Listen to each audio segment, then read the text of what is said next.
respect dignities of bias and my dear friends. So my presentation will mainly focus on how corporates can contribute towards smart cities. See, one of the ways by which corporates can contribute is through CSR. That is the corporate social responsibility. Now there are few riders in this.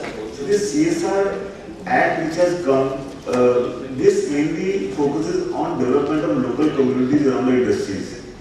So essentially the fact that this CSR provisions came in the Companies Act and later on CSR rules were prescribed was that industries should do something about the local communities around their industries. But then in India we have a lot of service industries. Now these service industries are located in urban areas. So most likely the CSR component of these service industries or other industries which are located in cities would probably go towards city development. So this CSR, I'll first two slides I'll quickly go over it because this is just give the impression about what is CSR. The time is short, so I'll just quickly go over these slides. This CSR legislation in India is a landmark legislation because India is the first country which has mandated 2% spending on CSR. Nowhere in the world, not even the developed countries like USA or European Union, they have mandated the amount. In many countries, in fact, CSR is still a voluntary guideline. So this is just a description about the CSR is governed by Section 135. The Schedule 7 lists various activities. CSR essentially means that all the projects which are listed in Schedule 7, those will fall under the category of CSR. Because 135 says that any company which has a net worth of 500 crores or more, turnover of 1000 crores or more, or net profit of 5 crores during any financial year shall constitute a CSR committee and do CSR projects. This committee will essentially form a CSR policy. The policy will contain a list of projects. So I will just quickly go over these slides to come to the main agenda of this presentation. Then, so these are some of the provisions of this Act and CSR rules, which says that what are activities that needs to be done in the CSR.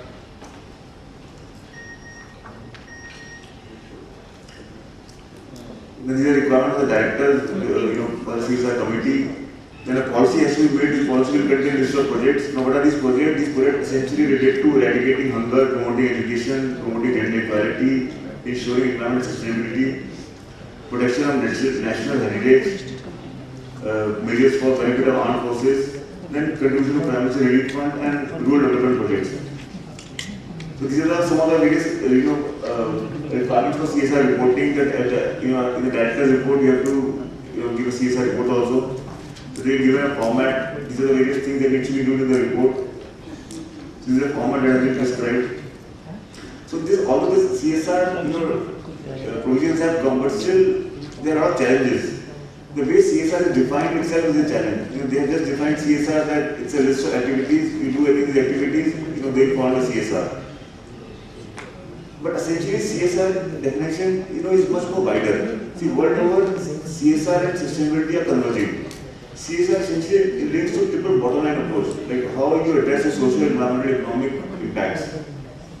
So they need to redefine CSR. They need to capacity building of corporates. CSR assurance has not been specified, so that also is required because unless there is an independent assurance, the credibility of data is at stake. There is no concept of CSR review.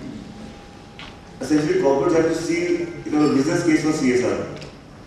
That is how you do CSR, and you can essentially get benefit out of that. For example, a tire manufacturing company, if it does a CSR project of road safety awareness, it does road safety awareness for drivers. So these drivers essentially will get benefited from that road safety awareness program, and they will probably recommend to the owner that buy these tires.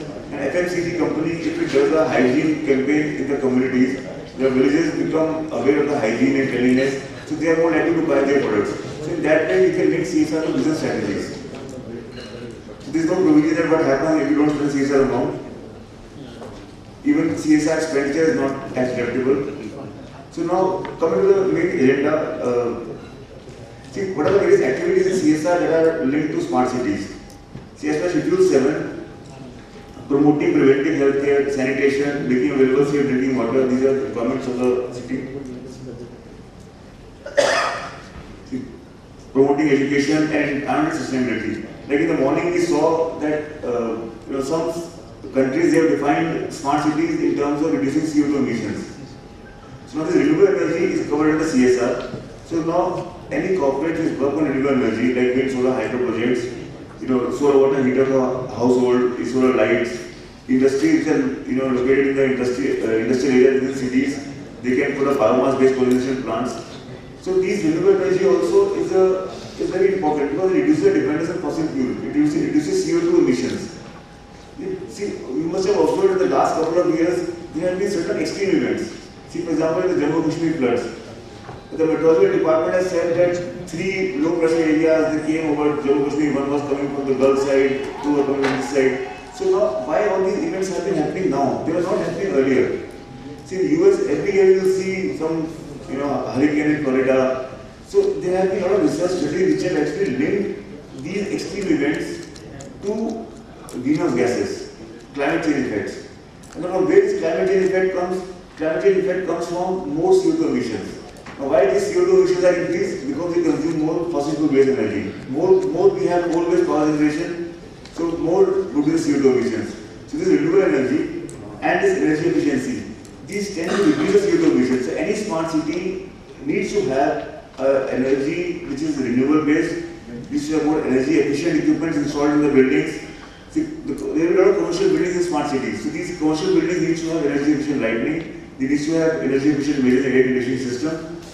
There are no tri-generation plants in buildings. If you go to Cyber City, the DLF Cyber City, they have no tri-generation plants installed. The industries in the cities, they can install energy efficient equipment in thermal and electrical utilities. So essentially a smart city needs to have an energy supply which has a larger percentage of renewable energy.